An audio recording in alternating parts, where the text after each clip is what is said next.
Энэ удаагийнхаа бичлэгээр 2024 онд нээлттэй хийсэн энэтхэгийн триллер төрлийн Шайтан киног товчлон ярьж өгөхөөр сонголоо.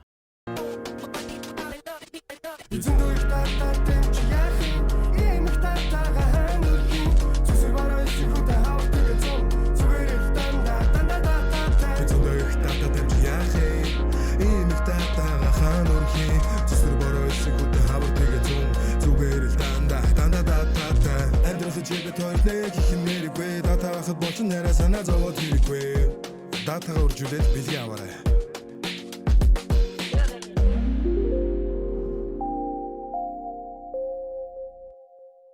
Mobicom Data X2 урамшууллаа дахин эхлүүллээ. 10,000 төгрөг болон түүнээс дээш бүхэл дата багц 2 дахин үржигдэн мөн дээрэс нь нэмэлтээр бэлэгтэй болох боломжтой. Тэр нь юу вэ гэхээр Mobicom аппликейшнаар нэмэлтээр 5,000 төгрөгийн 3 ГБ дататай хүрд эргүүлэх хэрэг авна. Хүрд эргүүлээд iPhone 16, ZTE Nubia Neo 2, MonPay-ийн 1 сая төгрөгийн эрхийн бичиг зэрэг олон бэлгүүдээс хожих боломжтой. Өдөр тутмын хэрэглээгээ худалдаж аваад л бэлэгтэй болох боломжийг бүү алдаарай.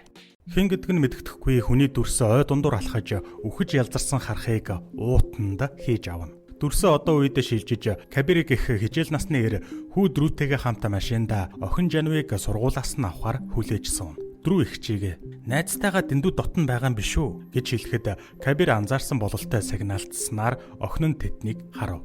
Жанвиг ирэх үед Кабир "За тэгэхээр тэр азтай залуу хэн бэлээ? Яагав? Чиний төрөнд тэврээд байсан?"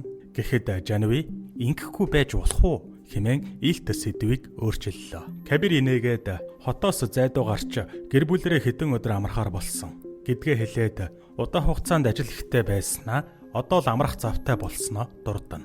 Тэд гэртээ ирсний дараа Жанви ээж Жотигоос удахгүй Го гэх найзтайгаа хамт аялалд явж болох уу гэж асуухад Жоти ааваасаа асуув гэв. Кабир охиноо явахыг зөвшөөрдөггүй ч Жанви дахин гуйсаар зөвшөөрөл авч чадлаа. Гэхдээ байршлаа байнга мэдэгдэж холбогдож байх шаардлагатай. Хүүд рүү нөсөж яваа ютубер бөгөөд өөрсдийн блогоо гэр бүлэрээ буудан дээрээ сууж үзцгэн. Дараа нь гэр бүл хотоос гарч эдлэн рүүгээ явах ба тэдний байдлаас амьдрал нь нэлээд бололцоотой гэр бүлийн уур амьсгал эрэг сайхан гэдэг нь харагдана. Тэд явсараа замынхаа талд хүрээд түр зогсож хооллох үедээ Кабир цай авах гэтэл худалдагч бүхэл мөнгө авахгүй гэсэн тул ширээ рүүгээ буцав. Энэ үед өөр нэг цай авах гэж байсан Ванраж гэхээр Кабирийн араас цай авчирч тэднийг дайлаад бяцхан яриа өрнүүлэхэд Кабир түүнийг суугач хэмээн урьлаа. Тэд охтынхоо талаар хэсэг ярилцаж Ванраж дөрүүд жихэр өгөхөд Жанви булааж аваад идчихнэ. Гэтэл жихрийг идээд удаагүй байтал Жанвигийн царай нь барайж гөлөрсөн ховсонд орсон мэт болов. Жанви Ванрачтай харцаа тулгарсны дараагаас бодлыг нь дагаж байгаа харагдана. Гэр бүл замдаа гарахаас өмнө Дрүү Кабир мухалгаас юм авч явах үед Ванраж Жанви дээр ирж ууттай жигнэмэг өгөөд эдлэн рүүгээ очихоос өмнө идэж дуусгаарай гэж хэлэхэд Жанви толгой дохилоо. Тэд эцэст нь эдлэн дээрээ ирэхэд Жанви жигнэмгээ идэж дуусгаж байгаа харагдана. Дараа нь тэд гэр бүлэрээ нэг нэгнийгээ хувцастай чигээр нь усан сан руу түлхэж усаар тоглон хөгжилдөв. Гэхдээ энэ хөгжилтэй уур амьсгал удаан үргэлжилсэнгүй. Ванраж гэр бүлийг даган эдлэн дээр нь ирсэн байх ба утасныхан цэнийг дууссан болохоор цэнэглэх хэрэгтэй байна гэж хэлнэ. Ванражиг орж ирсэн цагаас л Жоти ил дургу байх ба Кабираас "Тэр яаж манай эдлэнг олсон юм бэ?" гэж сэжиглэнгүй асуухад Кабир "Нойтон хувцас сольчхоод явуулнаа" гэж хариулав. Ванраж утсаа цэнэглэх хооронд Жанвитэй ярилцаж түүнийг өөрийнх нь бодлыг үрд дагах болно гэж тархинд нь гүн шивнээд улам хүчтэй ховсондоо оруулж байх үед Дрүү бөмбөг шидэж "Тоглоё" гэснээр тэдний яриаг тасалдууллаа. Хэдийгээр Ванраж ууралж байгаа нээлт байх ч Жанвиг дүүтэйгээ тоглол гэхдээ зогсолгүйгээр дахиж тогломооргүй болтол нь тоглол гэд явуулав. Дрүү Жанви хоёр савлуур дээр тоглох ба Жанви дүүгээ савлуулж удалгүй улам хүчтэй зогсохгүйгээр савлуулсаар "Хөөе, зогсооч, болооч" гэх Дрүүгийн хашгирах дуунаар Жота Кабирнаар гарч ирэн "Болоо" гэж хэлэхэд Жанви зогсохгүй үргэлжлүүлсээр. Улмаар Кабир урдуур нь орж зогсооход Дрүүгийн дотор нь муухайрч нэлээд манарсан харагдана. Жоти Дрүүг оронд нь оруулахаар явсан бол Кабир охиныхоо хачин арын шиг гайхаж асуухад Жанви хариулт хэлж чадахгүй төгдрөн. Харин зайтай сууж байсан Ванраж ааваасаа уучлалтгүй гэснээр Жанви уучлалтгүйла. Удалгүй тэнгэр дуугарч үйл хуралдаж аянга цахилгаантай бороо орж эхлэнэ. Ингэснээрээ Ванрааж явж чадахгүй энд үлдэн гэх бас нэгэн шалтгаан болж хувирав. Тэгээд гэр бүлэрээ ширээ тойрон сууж байхад дээрэнгүй үдсэн аястай Ванрааж сандал татаж хамт суугаад Жанвиг найз залуу Виван болон 10 найзтайгаа аялах гэж байгаа гэдгийг хэлнэ. Гэтэл Жанви Ванраажийн хэлсэн болгоныг нь өөрөө ч мэдлгүй хийгээд байна гэхэд Кабир Жоти хоёр түүнийг ойлгохгүй байгаа бололтой. Улмаар Ванрааж хармаар байна уу гэд Жанви тандаж найз залуу Виван руугаа залгаад аялалд явахгүй чамаас саллаа гэж хэл. Гэхэд охин шууд уцаа авч Виван руу залгаад хэлснийг нь хэлв. Энэ бүхнийг харж твцсэн Кабир Ванраажийн хүрмийг нь шидэж өгөөд гэрээсээ явахыг шаардахад Ванрааж явах хүсэлгүй байгаагаа илэрхийлнэ. Ууралсан Кабир хүч хэрглэж гаргахын өмнө Ванрааж Жанвид аавыгаа зогсоо хэмээн хэлж амжив. Кабир Жанвиг замаасаа холдуулж Ванраажийг гаргах гэсэн боловч охин хүчтэй эсэргүүцэн. Энэ үед Ванрааж тэр одоо миний хэлсэн бүхнийг хийнэ гэж хэлснээр Кабир Жоти хоёрыг мухардалд орууллаа. Тэгээд Ванрааж чанга инэ гэхэд Жанви чанга инээж одоо уйл гэхэд Жанви уйлж утсан хүүхэлдээ болжээ. Кабир биднээс яг юу хүсэж байгаа юм? Биднийг 50 орхичихл тоо гэж гуйхад Ванрааж болно. Харин охиноо надад өг гэж хариулав. Мэдээж энэ нь зөвшөөрч болохооргүй хүсэлт тул тэд ямар нэгэн зүйл хэлэлгүй дуугүй зогсон. Улмаар Ванрааж Жанвигаар бүх гар утаснуудыг эвдүүлэн этгээд үйлдэл хийлгэж бүр Кабирийг хүртэл алгадууллаа. Удалгүй рүү доошо бууж ирэв. Ванрааж Жанвигаар хөлөө бариулж байхад Жанви үл ялэг хүчтэй барьсан бололтой Ванрааж түүнийг өшөглөнө. Энэ явдлыг Кабир харж тэсэлгүй ухас хийж Ванраажийг багалзуурдан авч зодоход Ванрааж Жанвид дүүгийнхээ толгойг бяцал хэмээн тушаалаа. Кабир Ванраажтай барьцалдаад завгүй байхаа уур Жанви дүүрүүгээ дайрна. Энэ үед Жоти охиноо зогсоож хүчрэлгүй унахад Жанви дөрүүг шатны бариул мөргүүллээ. Гэтэл генет хонх дуугарч 2 цагтаа орж ирэх ба гэр бүл болон Ванрааж юу ч болоогүй мэт тайван сууцгаана. Үнэн дээр Жоти усанд норгосон утсаа будаанд хийж орхисон байсан тул эвдүүлэлгүй үлдээж нууцаар цагдаа дуудсан байж. Харин одоо яагаад учраа хэлэхгүй сууж байгаа вэ гэхээр Ванрааж Жанвид газ асааж сэжигтэй хөдөлгөөн хийх юм бол дэлбэл гэсэн тушаал өгсөн байжээ. Сонголтгүй болсон Жоти хүүн цагдаад дуудлага өгсөн хэмээн тайлбарлаж 2 цагдааг явууллаа. Юу ч хийж чадахгүйгээ ойлгосон Кабир биднийг өршөө хүснэх ч нүгий гэв. Ванрааж зөвшөөрч за тэгвэл Mobicom-ийн хэрэглэгч нараа Data X2 урамшуулт хамрагдаж дата багцаа 2 дахин үржүүлэн аваад хүрдээ эргүүлж олон бэлгийн эзэн болох боломжтой байгаа юм байна лээ. Энэ урамшуулалд оролцох мөнгө өгчхөлдөө гэж хэлэхэд Кабир бүхөө мөнгөө цөнхөлж түүнд өгснөөр Ванрааж тэднийг 50 орхиж байгаа юм шиг гарна. Улмаар түүний араас гарахад Ванрааж цүнхтэй мөнгийг шатааж байх нь тэр. Ванрааж чи ойлгоогүй бололтой. Надад чиний мөнгө хэрэггүй. Би урамшуулалт хэдийнэ хамрагдчихгүй яах вэ? Харин би бол хар шиттэн. Надад дэлхийг өөрийн болгоход чиний охин хэрэгтэй. Чамд сонголт байхгүй. Охиноо өгөө эсвэл зов гэж хэлэхэд Кабир Жоти хоёрт хийж чадах зүйл байсангүй. Ванрааж гэртээ буцаж орж ирээд Жанвигаар өөрийг нь алгадуулж ядарч унтлаа бүжгэл гэж тушаана. Харин Кабир Жоти хоёр юу ч хийж чадахгүй охиныхоо зовж байгааг нь харсаар Ванрааж Жотиг дээд давхар руу гаргаж хэлээд Жанвид хандаж тэд бууж ирэх юм бол шууд алаарай гэж тушаагаад буудан дээр унтав.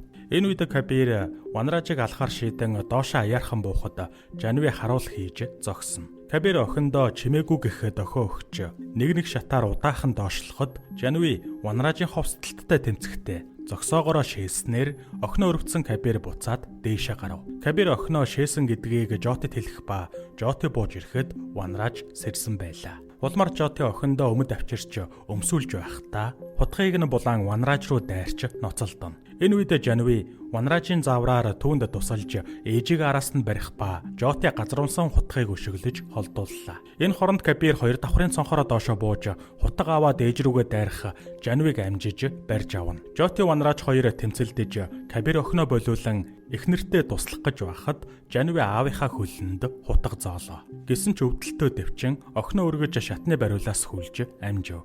Нэлээд удаан үргэлжилсэн зодооны эцэст Ванрааж Жотиг дийлэхэд Кабир Ванрааж руу байрч түүнийг нэлээд зодсны эцэст модоор хоолойг нь боон миний охиныг чөлөөл хэмээн шаардлаа. Гэтэл Ванрааж Жанвид үхтлээ инээ гэсэн тушаал өгнө. Кабир болон Жоти охиныхоо дасралтгүй инээхийн нэдийг сонсож чадалгүй жихээ дарцгаав. Харин Ванрааж хэрвээ би үхэх юм бол тэр үхэн үхтлээ инээн гэж хэлэн тэднийг хүлцэнгүй болголоо. Тэгэд Ванрааж охиноо зүгээр л надад өгчхөө. Би зорилгоо биелүүлчихэд чөлөөлөд явуулна. Амлж байна. Гэх зэрэг хачин яриагаа үргэлжлүүлж байгаад Жанвиг суллан хутаг аваад дээшээ гарч дүүгээ алив яв хэмээн тушаав.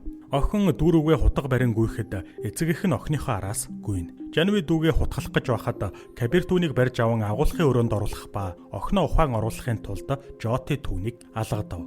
Улмаар хэсэггүй хугацаанд охиных нь ухаан эргэн ирсэн юм шиг байснаа буцаад ховсондоо орж эцэг эх хоёрыгоо агуулгын өрөөнд түгжин хутгаа шалан дээрээс аваад дүүгээ хайж эхэллээ. Энэ үед Ванрааж утсаараа тоглоод сууж байв. Жанви дүүгээ гэр дотор болон гадуур хайж уурандаа бачуурч эд зүйлсээ эвдэн. Энэ үед дөрөв хаалгаа түгжин гадаа нуугдсан байх ба эцэст нь Жанли түүнийг хаана байгааг олж мэдэн хаалгыг алахаар цогсоор. Удалгүй Жанви хаалгыг эвдснээр дөрөв шатаараа дээшээ зугтааж Жанви араас нь шатаар гарах үед өрөөнөөсөө гарч ирсэн Кабир хурж ирэв. Кабир хүүхдүүдийнхээ араас шатаар дээшээ гарах үед Жанви хутгаа гартан зоосноор Кабир унах ба Жанви шатыг татаж авлаа. Дөрөв эгчийнхээ ухааныг сэргээх гэж оролдсон ч тусыг эс олно. Одоо дээвэр дээр борон донд дөрөв галах гэсэн Жанви дүүгээ улам шахсаар дээвэр дээрээс өргөн шидснээр дөрөв ухаангүй болж нэлээд гэмтлээ. Борооч зогсож Ванрааж гарч ирэн чамд одоо ч цаг байна. Хүүгээ авар гэж хэлнэ. Улмаар Кабир охиныг нь авч явахыг зөвшөөрч Кабир болон Жоти дөрөв гэмлэгт хүрэхээр машинд суулгав. Гэтэл үл ялэг ухаантай байгаа дөрөв аавдаа эгчийг маань буцаагаад авчир гэж хэлснээр Жоти хүүтэйгээ эмнэлэг явна. Харин Ванрааж Жанвиг дагуулan ойн гүн рүү алхлана. Энэ хооронд Кабир гарандах хутгаа суглалгүйгээр боож дугуй унан жилээ. Охин аврахын төлөө хөл гарандаа хутга зоолгосон ч шүд 100 дэвчин явсаар. Тэд алхасаар маш олон охид эмэгтэйчүүд байх эвдэрсэн бунхан мэт газар очив. Ванрааж өнөөдөр бол тэр шөнө гээд Жанвиг эдгэр охтыг чөлөөлөх болно гэдгийг хэлнэ. Тэгээд та нар чөлөөлөгдөхөд бэлэн үү гэж асуухад бүгд тийм гэж хариулв. Энэ хооронд Кабир ухаангүй согтсон шам гэгчдэр ирж утсыг наваад Ванраажийн байршлыг олж мэдлээ. Өмнө нь доод давхарт зодон болж байхад Кабир хоёр давхраас бууж ирээд Ванраажийн утсан дээр байршил илрүүлэгч тохируулсан байжээ. Ингээд Кабир мотоцикл унан хөдөллөө. Бунханд Ванрааж чөтгөрийн хар зан үйлд бэлдэж байгаа бололтой. Ховстулсан охид бүгд цуглаж түүнийг даган хашгирсаар.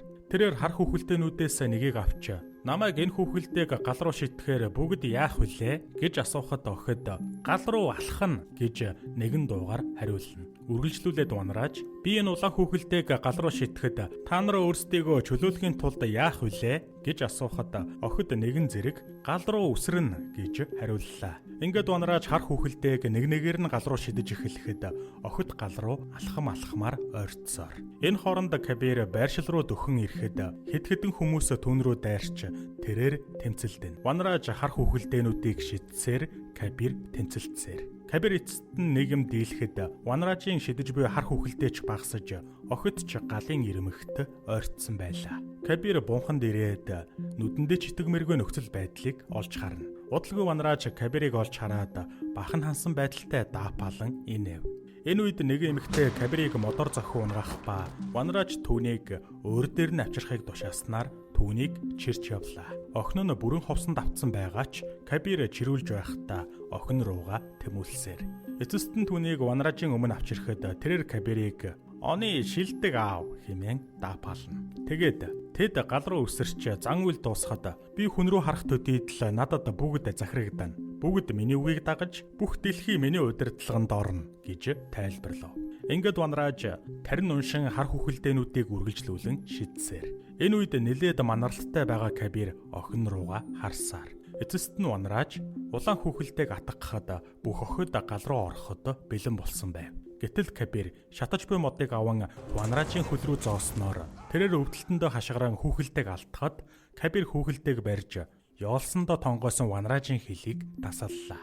Тавцангаас унсан Ванрааж амаа даран дэми хоосон аваа гаргаж арга мухардан тарвалзан хэвтэн. Улмар Кабир Ванраж руу ширтэж байгаад хэлийг нь гал руу шидлээ. Удалгүй охид өсгөгчүүд Кабир руу дайран түүн дээр оороход Кабир өмнө нь Ванражийн гэрт нь байхдаа хэлж байсан үгийг тоглуулан охидыг чөлөөллөө. Кабир дуу хураагуурыг халаасандаа хийж Ванражийн Жанвид хамдан хэлсэн үгийг нь бичиж аваад аавч нь надаар ингэж хэлүүлэхийг хүссэн бололтой. Гэхдээ зэрэг сул үгсийг нь хасаж өмнөх шигээ хэвийн болж инээмсгэл би чамайг үүрд чөлөөлж байна гэсэн үгнүүдийг таслан авч эвлүүлээд сая тоглуулж охидыг чөлөөлжээ. Ийхүү аав охин хоёр маш их зовлон туулсны эцэст хайр дүүрэн тэврэлтэн. Хожим нь Кабир эмнэлэг твтж байх ба түүн дээр цагдаа орж ирээд охид аюулгүй бид тэндээс танаа охиныг оролцуулаад 108 охидыг олсон гэж хэлв.